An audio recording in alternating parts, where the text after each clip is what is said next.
नमस्कार, दांव पेच देख रहे हैं आप। आपके साथ मैं हूं अर्पिता आर्या और आज दांव पेच में बात करेंगे, रामलला करेंगे क्या योगी सरकार की नैया पार। इसी पर बात करने के लिए कुछ खास मेहमान हमारे साथ जुड़ चुके हैं। तारुफ आपका करा दें।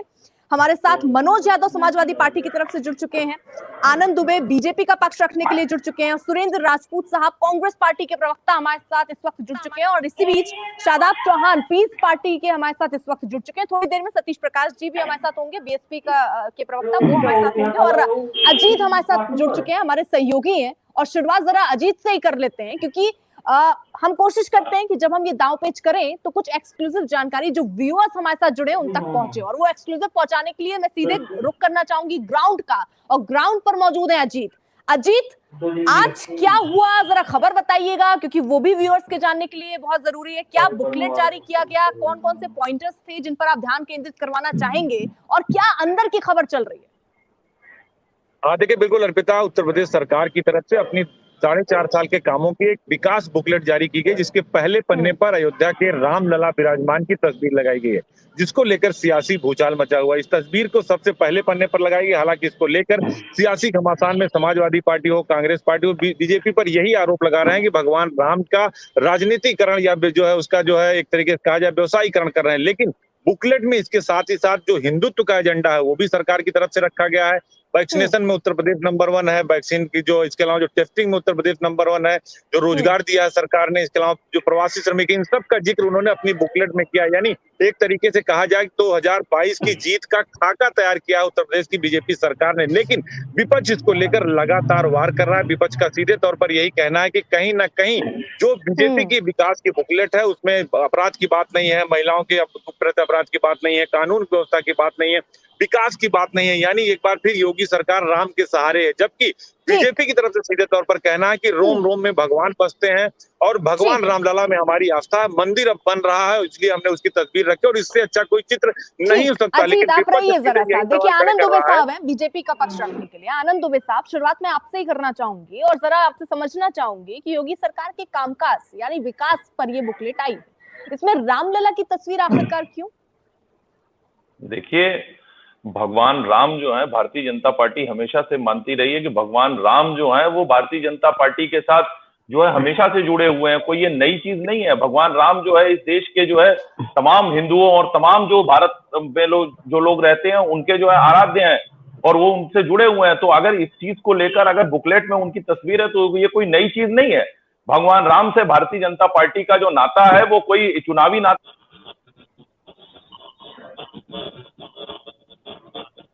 आपकी आवाज सही ढंग से नहीं आ रही है, आप अपनी बात फिर रख लीजिएगा। जरा सुरेंद्र राजपूत साहब का रुख कर लेती हूँ। सुरेंद्र राजपूत साहब, क्यों कांग्रेस को ऐसा लग रहा है कि व्यावसायिक इस्तेमाल हो रहा है भगवान राम का, बीजेपी कर रही है? अर्पिता जी, देखिए, हमारे पास पुख्ता प्रमाण है कि भारतीय जनता पार्टी राम के नाम का सिर्फ और सिर्फ व्यावसायिक इस्तेमाल करती है। भारतीय जनता पार्टी राजनीतिक इस्तेमाल करती है। भगवान श्री राम हो, भगवान श्री कृष्ण हो, भारतीय जनता पार्टी के लिए कहीं ना कहीं सिर्फ और सिर्फ वोट की फसल काटने की मशीन की तरीके से है। आप देखिए, आज जब मंदिर सुप्रीम कोर्ट के आदेश पर बन रहा है तो इन्होंने मुख्य पृष्ठ पर वो फोटो छाप दी। और इससे पहले 2017 में हो, 2014 में हो, 2009 में हो या 2012 में हो, आप इनकी लगातार घोषणा पत्र देख लीजिए। भगवान श्री राम आखिरी लाइन में थे। भगवान श्री राम का मंदिर इनका आखिरी लाइन में इनके एजेंडे में था। जो चीज आखिरी एजेंडे में थी और जब क्या नाम अयोध्या में सुप्रीम कोर्ट के आदेश के अनुसार राम का मंदिर बनने लगा है, एजेंडे में तो थी ना। अब वो फोटो का इस्तेमाल कर रहे हैं तो दिक्कत क्या है इसमें? सर, मैं बताता तो हूं आपको कि आखिरी पन्ने पर एक चीज लिखे हैं कि साहब हम ये राम का मंदिर बनाए, आखिरी लाइन में लिखते हैं। और उसके बाद आज प्रमुखता से, चूंकि इन्होंने मुख्य मुद्दों से भटकाने की बात कर रहे हैं, आज जब जवाब इनसे मांगा जा रहा है कि गंगा में उतराती लाशें क्यों हैं, तो ये राम मंदिर बन रहा है। आप आनंद बेरोजगारी की उच्च, आप अपनी बात रख लीजिए, बाकी और गेस्ट उनका रुख भी मैं करूंगी, सबको चर्चा में लाना मुझे। जी, जल्दी से। हम आज पूछेंगे महिलाओं के प्रति अत्याचार, अनाचार, अपराध क्यों हो रहे हैं, ये ठीक है सुरेंद्र राजपूत। सर, जवाब भी ले लेते हैं ना सर, केवल सवाल नहीं होंगे ना, जवाब भी ले लेते हैं सर। एक सेकेंड। हाँ ठीक है, आनंद जी सवाल खड़े कर रही है। देखिए, सुरेंद्र राजपूत जी की पीड़ा को मैं समझ सकता हूँ। सुरेंद्र राजपूत जी की पीड़ा को मैं समझ सकता हूँ। ये वही लोग हैं जो सुप्रीम कोर्ट में कहते हैं, हर जगह खड़े होकर कहते हैं कि राम जो है वो काल्पनिक है, और ये हमेशा पूछते थे कि रामलला का मंदिर आप कब बनाएंगे, और जब हम बनाने लगे हैं तो इनको तकलीफ हो रही है। अरे भाई, हम बना रहे हैं तो हम उसे कहेंगे भी, हम उसे दर्शाएंगे भी, हम उसे बताएंगे भी। आपकी तरह हमने उन्हें काल्पनिक बताने का काम तो नहीं किया है। तो ये जो है आपकी पीड़ा है कि कैसे जो है अयोध्या में भव्य राम मंदिर बन रहा है, क्यों जो है इतना जो है उसको विराट स्वरूप दिया जा रहा है, इससे आपको तकलीफ हो रही है। तो आपकी इस तकलीफ के लिए हम कुछ नहीं कर सकते हैं।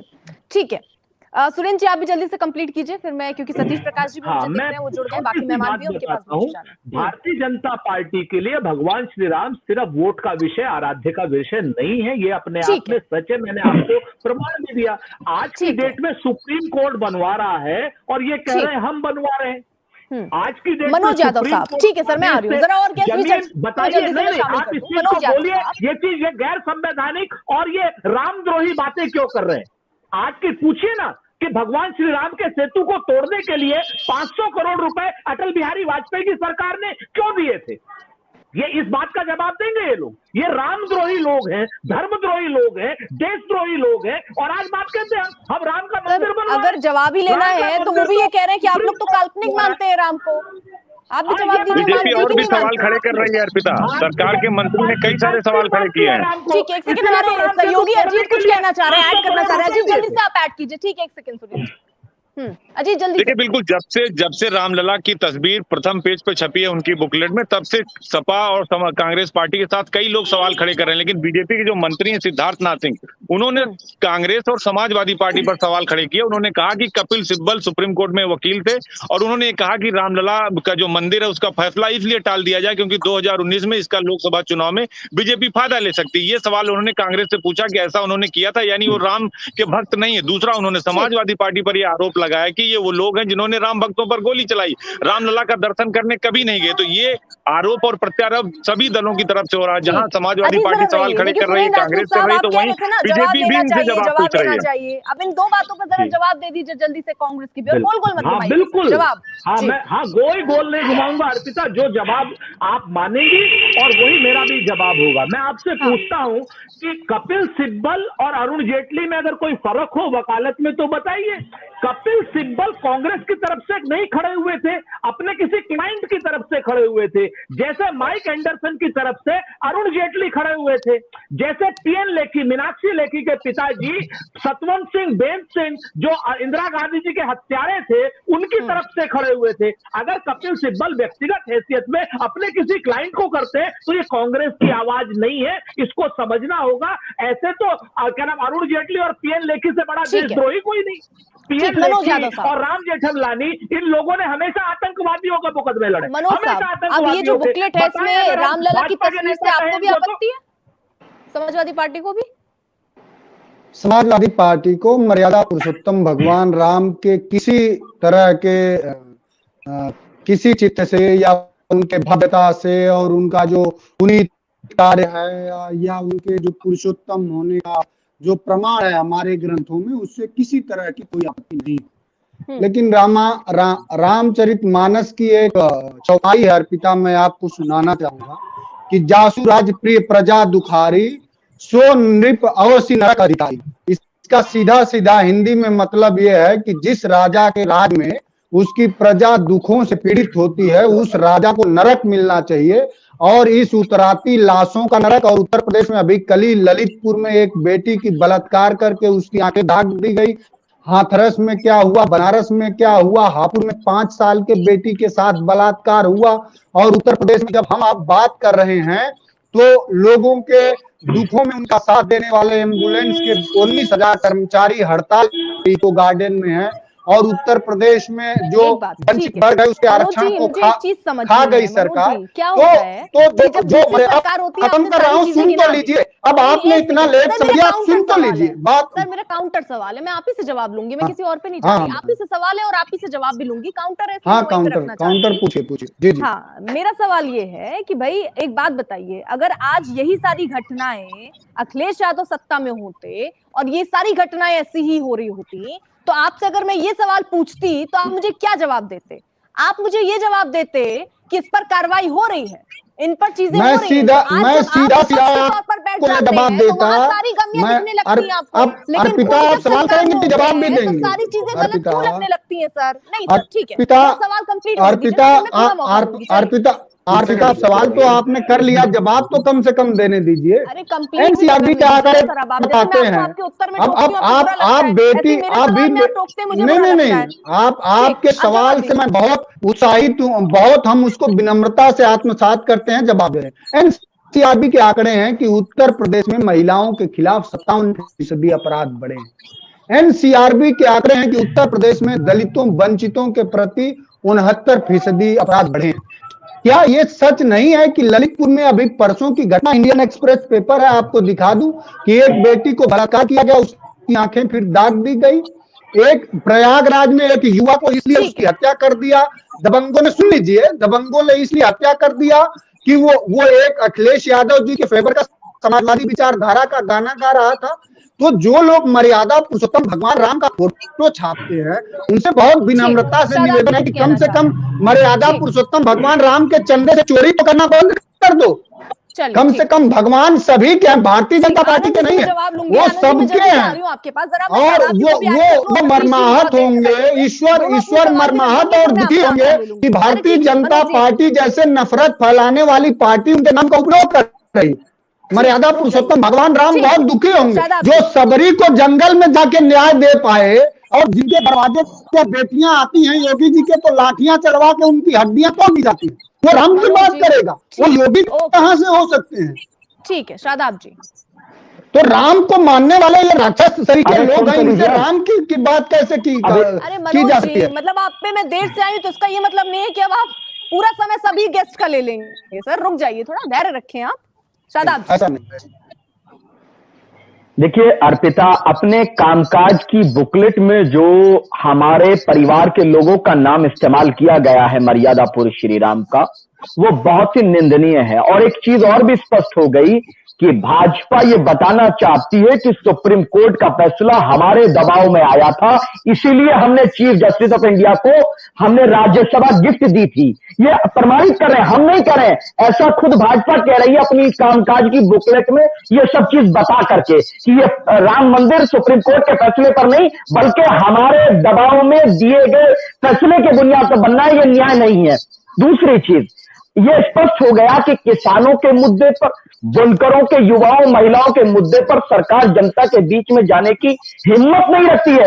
आज एक भाजपा उत्तर प्रदेश के ट्विटर अकाउंट से ट्वीट किया गया है कि जो किसान लखनऊ आएगा उसकी गर्दन उठा करके हम पकड़ के घसीटते हुए ले जाएंगे।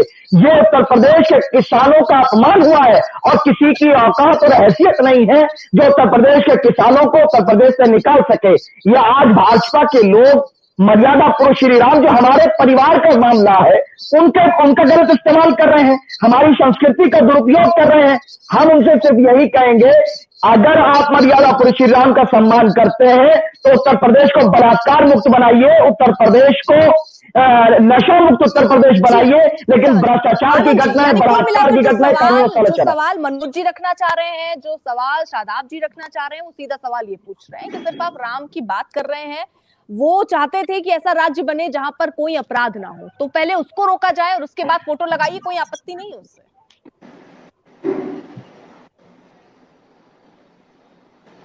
आनंद जी। जी, आप अपना सवाल दोहराइए। हाँ, मैं अपना सवाल मेरा सवाल ये है कि देखिए, मनोज जी और शादाब जी की बातों से जो बात समझ आई वो ये कि वो आप कह रहे हैं कि राम का नाम आपने बुकलेट में शामिल कर लिया, रामराज बनाना चाहते हैं, लेकिन अपराध तो रोकने पड़ेंगे, काम आपके पास नहीं है, इसलिए राम का नाम आप ले रहे हैं, ये आरोप लग रहे हैं, बताइए। जी देखिए, इन्होंने एक रामचरितमानस की चौपाई सुनाई थी, मैं भी इनको बता देता हूँ कि रामचरितमानस में एक चौपाई है कि बसहु जहां तह सुंदर देशा, जो प्रतिपालक सोहु नरेशा। यानी जिस राज्य, जिस देश में आप रहते हैं वही सबसे सुंदर देश है और जो आपका पालन करता है वही आपका राजा है। लेकिन ये वो लोग हैं जो इस देश में रहते हैं और इसी देश की सेना पर, इसी देश की पुलिस पर, इसी देश की सुरक्षा बलों पर सवाल आनंद दुबे जी, आपके घर में कोई फोर्स में है? यादव जी हो, आप जानते हैं आर्मी में भर्ती होने के लिए कितना दौड़ना पड़ता है? आनंद दुबे जी, आपके घर में कोई फोर्स में है? कोई घर में जी, आपके शहीद हुआ है? आपको पता ही नहीं है कि आर्मी में भर्ती होने के लिए कितना दौड़ना पड़ता है, आपको जानकारी है? आजाद हिंद फौज में लेफ्टिनेंट रहे हैं, आपको पता ही नहीं है। अभी कोई है आपके घर में? मेरा इतिहास अभी पढ़ कोई है? लीजिएगा। हमारे सभी तो भाई फोर्स में है, आप क्या बात करेंगे? संगीन लोग हैं, संगीन लोग हैं, अंग्रेजों के गुलाम लोग हैं, अंग्रेजों के पेड़ चाटने वाले लोग हैं, मर्यादा पुरुषोत्तम भगवान राम को लूटने वाले लोग हैं, अंग्रेजों को चाटने वाले लोग हैं। अब उनसे के पुजारी बात करेंगे? ये देश आपकी विचारधारा का नहीं है आनंद, ये देश आपकी विचारधारा का नहीं है। आप नफरती चिंटू हो, आप नफरती चिंटू हो, नफरती चिंटू, नफरती चिंटू, नफरती चिंटू, नफरती चिंटू। सतीश जी जरा बताइए मुझे, सतीश जी जरा बताइए मुझे कि ये जो बुकलेट में रामलला की तस्वीर लगी है, बीएसपी का स्टैंड क्या है? बीएसपी क्या कह रही है? पसंद है या नहीं पसंद है? नहीं, इसमें पसंद और नापसंद वाली कोई बात नहीं है। देखिए, राम और आस्था का मुद्दा उतना ही रहना चाहिए जहां तक आदमी का काम हो सकता है। आप 24 घंटे में कितनी आस्थावान रहते हैं, कोई भी व्यक्ति कितना भी आस्थावान हो, कितनी देर तक पूजा करेगा? अल्टीमेटली पूजा से पेट नहीं भरेगा ना, भूख तो सबको लगनी है ना, रोजगार हर किसी को चाहिए ना। व्यक्ति की इज्जत बचानी है तो सरकार बचाएगी ना। अब दुबे जी यहाँ बैठे हैं और जिस रामराज की आप परिकल्पना कर रहे हो, जिस रामराज की आप दुहाई दे रहे हैं, तो उस रामराज में क्या ये संभव है कि सरकार आए और किसी भी ब्राह्मण की हत्या करके चली जाए या किसी भी ब्राह्मण के ऊपर अत्याचार करके चला जाए? मेरा मानना यह है अर्पिता जी, अभी भी बात बताइए ना, 4.5 साल में आपने जुमलेबाजी की, ब्राह्मण का नाम क्यों लिया, मानव जाति का नाम क्यों नहीं लिया जी? आप क्या कर रहे हैं फिर यहाँ बैठकर? नहीं, आजकल ब्राह्मणों से प्रेम हो गया है बच्चा को, हमारा काम है, बच्चा को ब्राह्मण पसंद है। राजनीति कर रहे हैं सर, मौका लगा कि आप भी अपनी राजनीति कर लेगा। बीजेपी, सुनिए है ना, ऐसा कोई, सुनिए, ऐसा कोई संप्रदाय नहीं, ऐसा कोई व्यक्ति नहीं, ऐसा कोई वर्ग नहीं जिसे बीजेपी ने ठगा नहीं। बीजेपी ने सबको ठगा। यही बीजेपी थी गाय गंगा। तो यही कि बीएसपी की ठगी की बात कर रहे हैं, बीएसपी सिर्फ ब्राह्मणों की सगी है क्या? गाय वोट देती रही तब तक ये गाय गाय चिल्लाते रहे। जैसे ही योगी जी की सरकार बनी, कितनी गायें सड़कों के ऊपर मरना शुरू होगी। गंगा को मोदी जी ने कैसे छोड़ा, आपने देखा होगा ना। पिछले दिन वाराणसी में गए, गंगा की तरफ को पीठ खड़ा होकर के खड़े रहे। गंगा मां उनसे कहती रही कि मेरी तरफ को मुंह करिए, मुझसे जवाब दीजिए, लेकिन मोदी जी की हिम्मत नहीं हुई। आज ये गंगा को भूल गए। तो ये कहीं ना कहीं राम को भी ये जब तक याद कर रहे हैं, इनके राम राजनीतिक राम है, ये आस्था वाले राम से इनका कोई मतलब नहीं है। ये जब तक राम करेंगे, जब तक राम के नाम पर जनता इनको वोट देगी। जिस दिन राम के नाम पर जनता इनको वोट बंद कर देगी, उस दिन ये राम जी। एक छोटा काउंटर सवाल सर, एक छोटा सा काउंटर सवाल। आपने कहा कि वो तब तक राम राम करते रहेंगे जब तक उससे वोट मिलता रहेगा। अब जरा मुझे बता दीजिए, बीएसपी कब तक ब्राह्मण करती रहेगी जब तक उसे वोट मिलता रहेगा? सुनिए ना, अरे भाई अर्पिता जी, कोई भी पीड़ित है, आप ब्राह्मण की बात नहीं कर रहे। कोई भी व्यक्ति, चाहे वो सामाजिक कहना चाह रहे थे सुरेंद्र जी, राजनीतिक रूप से पीड़ित हो, चाहे वो महिला हो, चाहे वो पुरुष हो, चाहे वो अगला हो या पिछड़ा हो, पहले कहते थे तो प्रदेश को विकसित होने के नाते ये हमारा नैतिक जिम्मेदारी की बात नहीं की, इसलिए मेरा काउंटर सवाल है। ठीक, शादाब जी। देखिए अर्पिता जी, सतीश जी की पार्टी को नया नया ब्राह्मण प्रेम हुआ है, नया नया इश्क हुआ है। ये खाली एक वर्ग जो कल तक कहते थे कि हम लोग मनुवाद के खिलाफ लड़ रहे हैं, जो कल तक ब्राह्मणों के खिलाफ बातें करते थे, आज प्रेम जाग रहा है। मतलब साफ है, सपा बसपा और भाजपा सबके सब हिंदुत्व के समुद्र में डूब चुके हैं। अरे तो सुन लीजिए, let me complete. Satish ji complete करने दीजिए। अरे सुन तो लीजिए, जवाब सुन लीजिए, बीच में क्यों बोल रहे हैं? सतीश जी बीच में मत बोलिए, हिंदुत्व के समुद्र में डूब चुके हैं आप। सतीश जी आप और आपकी पार्टी, सतीश जी आपकी पार्टी हिंदुत्व के समुद्र में डूब चुकी है। आज भी आज न्याय की बात नहीं कर रहे हैं, आज आप भी मंदिर निर्माण की बात कर रहे हैं, आज महिला सुरक्षा का आंदोलन नहीं कर रहे, आप किसानों का आंदोलन आप नहीं कर रहे, आप आंदोलन और प्रोग्राम कर रहे हैं मंदिर पर। आप न्याय की बात करना छोड़ दिया आपने, वंचितों की बात नहीं कर रहे, आप दलितों की बात नहीं कर रहे। आप दोनों ठीक समझ है, गया नहीं? अगर आप सवाल एक पूछने चीज से है, पहले आपको ये आप सोचना ये चाहिए। कह रहे हैं, बहुजन आप ये समाज कह रहे हैं पार्टी रामराज सामाजिक कैसे रूप से बने? कमजोर, एक सेकेंड, अगर सतीश जी, शादाब चौहान अरे के ऊपर सतीश भी जी थोड़ा सांस कोई लीजिए, अत्याचार रुकिए होगा, एक सेकेंड ये सतीश हमारी जी। नैतिक जिम्मेदारी है। ठीक, अब शादाब मेरे चौहान भी हमको सर, वोट देते हैं फिर मैं नहीं दूसरा देते, सवाल लेके हमें किसी और इससे के पास कोई नहीं मतलब जाऊंगी, नहीं मुझे है। आपको रोकना हम पड़ेगा मुस्लिम यहीं की पर। भी अगर बात आप जा रहे उठाएंगे, हैं तो मैं आपसे हम सवाल हिंदू की भी पूछूंगी, बात आप उठाएंगे, बोलिए। हम ब्राह्मण की भी बात उठाएंगे, हम अगड़े की भी बात उठाएंगे। ये हमको माननीय काशीराम जी ने सतीश जी सिखाया रहने है, दीजिए, मैं आपसे ये सवाल भारत बाद का में संविधान भी लूंगी। कहता सुरेंद्र जी है, जरा आप ये अपनी बात अम्बेडकर रखिए, भी कहता है जी। एक सेकेंड मैं आपको रोक रही हूँ। सुरेंद्र जी, मेरी 3 बातें हैं।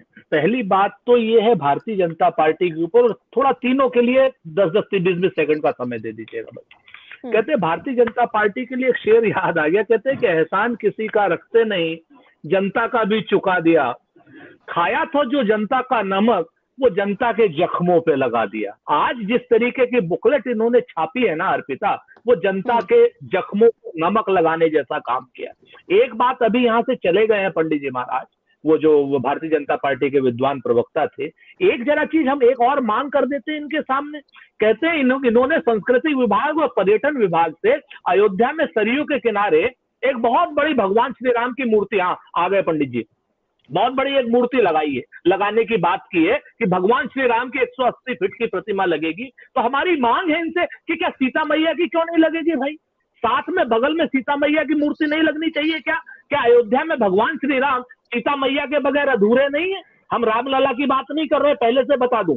जो सरयू के किनारे भगवान श्री राम की मूर्ति लग रही है, हमारी मांग है कि सीता मैया की भी लगाएं, और श्रृंगेरपुर में निषाद राज भगवान केवट की भी मूर्ति लगाएं, जहां भगवान श्री राम को और सीता मैया को उन्होंने गंगा के पार उतारा था। सुरेंद्र राजपूत साहब, सिर्फ राम के नाम पर ये राजनीति करेंगे। सुरेंद्र तीसरी बात मैं सुरेंद्र राजपूत जी, मेरा एक सवाल यहीं पर काउंटर सवाल आपसे है। आपने तो एक सेकेंड, आपने तो राम की मूर्ति बनाने की भी बात नहीं की। अब जब अपने पर था तो आप राम की एक मूर्ति नहीं बनवा पाए, और अब जब आप बीजेपी पर सवाल उठा रहे तो आप कह रहे सीता की मूर्ति क्यों नहीं बनवा देते? एक मिनट अर्पिता, हाँ बिल्कुल अर्पिता जी, आपके साथ जो सबसे बड़ी पता है क्या आप लोगों का, कि हम अगर कोई मांग करेंगे तो हमारा इतिहास भूगोल खंगाल दिया जाएगा। भाजपा अगर कोई मांग करेगी तो आप उसकी मांग में अपनी आवाज मिला लेते हैं। अभी मनोज काका से एक आपने सवाल पूछा तो मैं उसका जवाब दे देता हूँ विपक्ष के रूप में। एक तो मैं पहले इस बात पे आपत्ति जता दूं, सुरेंद्र राजपूत साहब, यही ऐसा सब है चीजें मैं आपसे एक काउंटर सवाल मेरा यही था कि देखिए अगर आप राम मंदिर, आप राम की मूर्ति बनवा देते, एक सेकंड सुरेंद्र जी, एक सेकंड, नहीं आपने ये बात गलत कही ना, मैं आपको भी देखिए मैं सबको बराबर मौका दे रही हूँ सर, आप ये जो बात कह रहे हैं ना ये तरीका गलत है। नहीं एक सेकंड, मेरा जो सवाल था, मेरा सवाल ये नहीं है कि मैं उनसे बीजेपी से भी सेम मैं सवाल पूछ रही हूँ, आपसे भी मैं वही बात पूछ रही हूँ। आप ये कह रहे हैं कि राम और सीता की मूर्ति क्यों नहीं लगवा देते, मैं आपसे पूछ रही हूँ आपने राम की भी मूर्ति नहीं लगवाई। आगे हमारी सरकार आएगी तो भगवान श्री राम के साथ सीता मैया की मूर्ति लगाएंगे। एक बात मतलब आप जो है न्याय की बात नहीं करेंगे, आप भी जनता का टैक्स पेयर के पैसे को बर्बाद करेंगे, आप भी टैक्स पेयर के पैसे को बर्बाद करेंगे, आप भी टैक्स पेयर के पैसे को बर्बाद करेंगे, आप भी जनता के पैसे को बर्बाद करेंगे। कि आपकी सरकार जो है वो 70 साल तक देश में रही, इस तरह की हरकतें करके जनता के पैसे को लूटने का काम क्यों कर रहे हैं? जनता के पैसे को स्कूल बनाइए, अस्पताल बनाइए, कॉलेज बनाइए, यूनिवर्सिटी बनाइए। देश के कौन से धार्मिक स्थल के लिए कौन सा काम किया है, आप गिना तो दीजिए। मूर्ति बनाने के खेल छोड़ करके आप सरकारी पैसे का इस्तेमाल जनसेवा के लिए कीजिए, उससे किसानों को गन्ने का पालन करने की बात करिए, उससे आप जनता को अधिकार देने की बात करिए।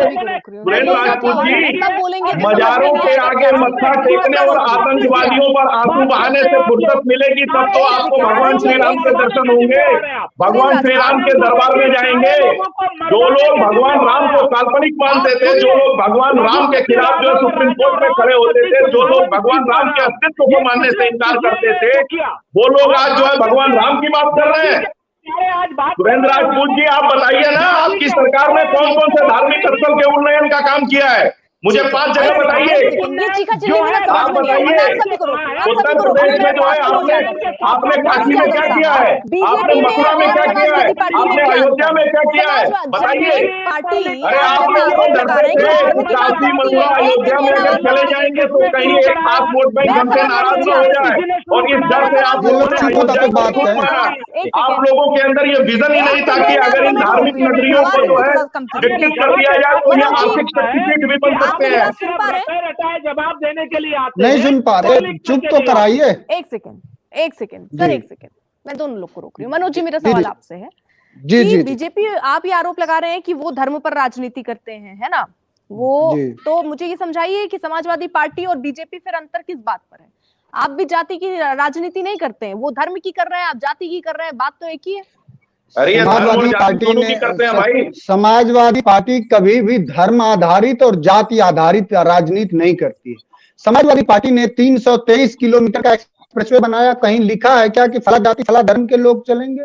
समाजवादी पार्टी इस संवैधानिक मूल्यों की राजनीति करती है, क्योंकि हमें पता है कि जो हमारे संविधान के प्रस्तावना में है कि हम सभी को सभी धर्म और अभिव्यक्ति की आजादी है। जी आप ये बताएं जरा, आप ये बताएं अखिलेश यादव, क्योंकि अब सबने अपने बुगल तो फूक ही दिए हैं, सब लोग रैली और अपने अपनी तरीके से कोशिश कर रहे हैं कि कैसे चुनाव जीता जाए, है ना? अखिलेश यादव जी का क्या कार्यक्रम है, जरा मुझे बता दीजिए। बेरोजगारी पर, महिलाओं पर हो रहे अपराध, जिसको आप यहाँ बैठकर विकास की बात करते हैं या अपराध गिनाते हैं, इनको लेकर अखिलेश यादव ने कोई अभी तक कार्यक्रम किए? अर्पिता कितनी बार बात किया उन्होंने? आपके संज्ञान हेतु बता दें कि 1090 किसने दिया? अखिलेश यादव जी कैसा सवाल कर रहे हैं? उत्तर प्रदेश में सुरेंद्र रुक जाइए।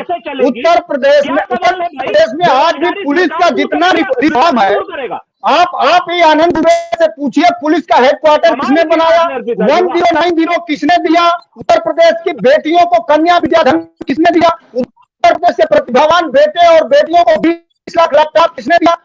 अखिलेश माननीय डिंपल यादव जी ने जितनी बार सदन में महिला सुरक्षा को लेकर के उन्होंने हजारों बार सवाल खड़ा किए हैं। आप आनंद दुबे जी से पूछिए कि जब महिलाओं के खिलाफ अत्याचार होते हैं हाथरस और उन्नाव में, तो ये अपराधियों का विरोध करने के बजाय चिन्मयानंद और सेंगर के पक्ष में खड़े होते नजर आते हैं। अखिलेश यादव जी ने हमेशा सवाल खड़ा किए हैं। अखिलेश यादव जी ने हमेशा किसान के साथ रहे, नौजवान के साथ रहे। आप रोजगार की बात कर लें तो 2,40,000 शिक्षकों की, 1,20,000 उत्तर प्रदेश पुलिस की, शिक्षा मित्रों की 2,70,000, अधीनस्थ कर्मचारी चयन आयोग के थ्रू 85,000। मैं वो बात नहीं कर रही हूँ। सरकार की जिम्मेदारी इस समय यूपी सरकार की बनती है, उनसे उन्होंने क्या किया क्या नहीं किया उस पर सवाल और बात की जा सकती है। तो किस विषय पर अखिलेश यादव जी आपको मुखर नहीं नजर आते? अगर आप भगवत चश्मे से देखेंगे तो हो सके आपको न नजर आते हो, लेकिन रोज सवाल खड़े करते हैं अखिलेश यादव जी। कब सवाल खड़े करते हैं आपको, है ना? जैसे मैं आपके चश्मे को तय नहीं कर पा रही हूँ, आप मेरा चश्मा नहीं तय करेंगे, पहली बात। तो अखिलेश यादव जी को कम से कम आप विपक्ष की भूमिका निभा रहे हैं। अभी वो उन्नाव में निषाद समाज आए हैं, अभी तो चीरहरण जिन बेटियों का योगी आदित्यनाथ के संरक्षित गुंडों ने अपहरण किया, उनका चीरहरण किया, उन बेटियों को संबल दिया, उनको घर बुला के मिले। अखिलेश यादव जी रोज सुबह हजारों कार्यकर्ताओं से बात करते हैं। अब आपको इस चश्मे से नहीं दिखेगा। आपको अर्पिता बहुत विनम्रता से कह रहा हूँ कि न्यूज 18 के चश्मे से आप अखिलेश यादव का काम नहीं दिखेगा, तो ये आपकी मजबूरी है। सुरेंद्र जी रुक जाइए, अब मेरी मजबूरी है। एक सेकंड सुरेंद्र जी, अरे बाबा एक सेकंड सुरेंद्र राजपूत साहब, ठीक मेरा सवाल, एक सेकंड अब जरा मैं पूछूं, मैं क्या पूछ रही थी वो सुनना। ना मैं आपसे सवाल ये पूछ रही थी मनोज जी, एक सेकंड सुरेंद्र राजपूत साहब, इतना दिल पे लेने की जरूरत नहीं है, सर धैर्य रखिए और ये तो समझिए कि सवाल क्या था, बिना समझे आक्षेप नहीं लगाने। एक सेकंड, अरे सर एक सेकंड, जॉब के लिए आप अजीब, अरे रुकिए सर एक सेकंड के साथ खड़े हुए, उनके कहाँ खड़े हुए? के साथ लाठी कहाँ खा खड़े रहे हुए आप महिलाओं मुझे के एक फोटो नहीं वैसा नहीं, जी। मैं ये पूछ रही हूँ जहाँ ब्राह्मण सम्मेलन हो रहे हैं, जहाँ पर जातियां साधी जा रही है, मेरा सवाल हाँ, ये हाँ। है कि क्यों नहीं हाँ। कोई विपक्ष का आदमी, चाहे आप हो चाहे समाजवादी पार्टी हो, सरकार से हाँ। सवाल इसलिए पूछा जाएगा ठीक है उन्होंने रोजगार पर कोई काम नहीं नहीं, किया, नहीं, आप गंगा सवाल पर कीजिए। लाशें जो बह रही हैं आपने सारे आरोप लगाए, मैं सब नहीं, मानने को सवाल तैयार कीजिए ना, मैं हूं। आपको मेरा जवाब देता सवाल, हूं। हाँ मेरा पूछिए, सवाल ये पूछिए। था, एक सेकेंड, आपके- मेरा सवाल जी, ये जी, था, जी। सर एक सेकेंड, जी मेरा जी। सवाल ये था आपसे, आप दोनों से, विपक्ष से, क्योंकि मैं जी। एज अ पत्रकार ये भी चाहती हूँ कि विपक्ष हमारा आप स्ट्रांग पूछिए होगा नहीं, तो आप सरकार की पूछिए, जिम्मेदारी आपको भी जवाब बनती देता हूं, है। मेरे पास जवाब है, सवाल पूछिए। ठीक, मेरा सवाल यही था। आपके इस अरे, संवैधानिक विचार का मैं कदर करता हूँ। हाँ, मैं आपसे ये पूछ रही थी कि अखिलेश यादव एक विपक्ष के तौर पर, एक मजबूत विपक्ष के तौर पर, आप लोग सिर्फ यहाँ आकर डिबेट में बात करते हैं, विकास नहीं हुआ, रोजगार नहीं मिले, इसको लेकर कोई सम्मेलन किया, इसको लेकर कई आवाज जी उठाई? जी जी जी जी बस बस अब आपके संज्ञान है, तू बता रहे, अब आप सुन लीजिए, आप देख लीजिए, जब उन्नाव के बेटी के साथ, जब सुन लीजिए, अब आप जवाब तो ले लीजिए, मेरा सवाल इसको लेकर, जवाब तो ले लीजिए, जवाब तो ले लीजिए, जब उन्नाव के बेटी के साथ बर्बरता हुआ, जब सुन लीजिए, अरे सब बैठ लीजिए, भाई, प्रियंका गांधी एक मिनट, पहुंचती नहीं है, सुन कौन लीजिए, लड़ रहा है वहाँ सुरे- पर? लल्लू साहब, अब आपको बता देना, जब उन्नाव के बेटी के साथ बर्बरता हुआ और जब उसके घर वालों तक को भी एक्सीडेंट में मार दिया गया, तो उसके परिवार से अगर सर्वप्रथम कोई मिलने पहुंचा केजीएमसी हॉस्पिटल में, तो माननीय अखिलेश यादव जी पहुंचे। आपके पास तस्वीरें भी होंगी, और मैं समझता हूं कि आपका जो संगठन है, आपका मंच काफी बड़ा है, वहां आपके पत्रकार भी लग रहे होंगे। अखिलेश यादव जी जब चीरहरण हुआ अभी लखीमपुर खीरी में बेटियों का, तो उन बेटियों से घर बुला करके उनसे मिले, और हमारी पार्टी लगातार आवाज उठाती है, और उत्तर प्रदेश में माताओं बहनों की आवाज उठाने के कारण ही 40,000 हमारे कार्यकर्ताओं पे मुकदमे हैं। पेट्रोल डीजल से जनता परेशान है, कितनी बार अखिलेश यादव सड़कों पर उतरे हैं और इस बात को लेकर उन्होंने आंदोलन किया। मैं ये नहीं कह रही कि कितने अखिलेश पीड़ितों से यादव मिलने जी गए। के वो अखिलेश यादव केवल मिलना राजनीतिक संकेत भी है सर, उसकी बात अखिलेश नहीं हो यादव जी रही। बात हो रोज रही है कि सवाल कितने खड़े लोगों करते हैं, हमारे कार्यकर्ता करते हैं। अखिलेश यादव जी जब सुनिए, अच्छा किया है क्या?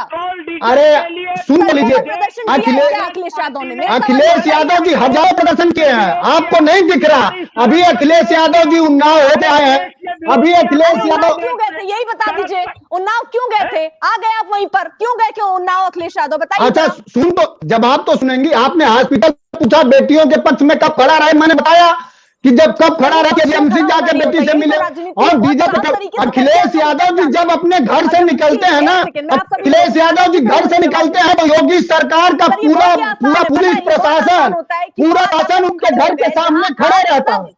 अखिलेश यादव जी को निकलने हो रहा है, जाति की बात हो रही है, धर्म पर बात हो रही है, इतनी आबादी कहाँ है, किस तरीके से वोट परसेंट बढ़ सकता है, उस पर सबकी अखिलेश यादव जी आम आदमी के यही सच्चाई है, सच्चाई को नकारा जो जनता के जरूरी सवाल है उस पर रोज निपटाते हैं, संवाद करते हैं, रोज हमारी रैलियां होती, रोज मुकदमे हम लोग झेलने को तैयार। सारी चीजों में जब आप ये ढिंडोरा पीट रहे थे कि हम विकास के मुद्दे पर उतरेंगे, तो आखिरकार क्या जरूरत पड़ी कि जो विकास का आपका ये बुकलेट बना है उसमें रामलला की फोटो साधी जाए, लगाई जाए, या फिर इससे आप ये करना चाह रहे हैं कि आपको भरोसा नहीं है सिर्फ विकास की बात करके कुछ होगा, रामलला की फोटो भी ऐड करेंगे तो कुछ फायदा हो सकता है, ऐसा कुछ है? विपक्षी पूछ रहा है, सीधा सवाल जवाब दें।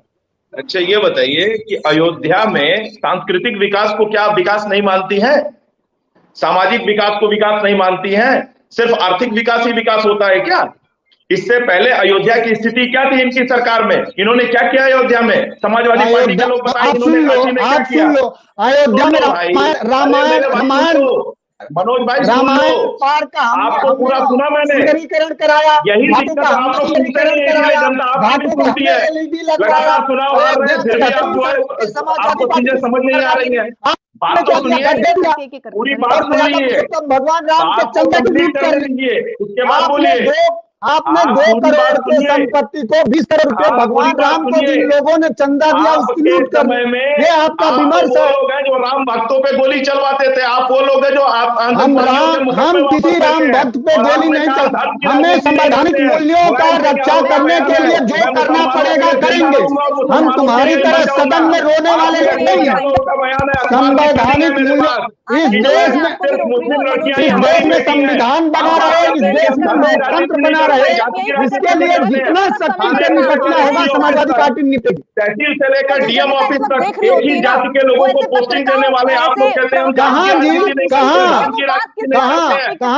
अब जाति पे आ गए, जाति पे आ गए, झूठ बोलने वाले लोग, चंदा चोर लोग, नफरती लोग, हम लोगों के गुलाम लोग झूठ बोलने पे आ गए। जनता ने आपको नकार आप दिया। ये बताइए उत्तर प्रदेश में गन्ना किसानों का भुगतान कब होगा?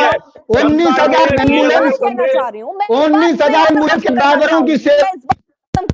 कि सिर्फ विकास की बातें ना डिबेट पर करनी अच्छी लगती है राजनेताओं को, क्यों नहीं सड़कों पर उतरते हैं? कितने लोग रोजगार के मुद्दे को लेकर सड़कों पर उतरे हैं? आज पेगासस का मामला कोरोना की तीसरी लहर से बड़ा समाजवादी पार्टी उतरी है, समाजवादी पार्टी उतरी है। इसलिए नहीं चल रहा है क्योंकि वहां पेगासस का मामला तीसरी लहर से ज्यादा बड़ा हो गया है। किसी बात पर चर्चा नहीं करनी, सिर्फ अपने एजेंडे सेट करने और सिर्फ राजनीति करनी है।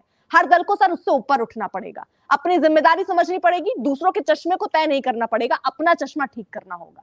फिलहाल इसी नोट पर आज मुझे यहीं पर वाइंड अप करना होगा। आप सभी का बहुत बहुत शुक्रिया चर्चा में जुड़ने के लिए। नमस्कार।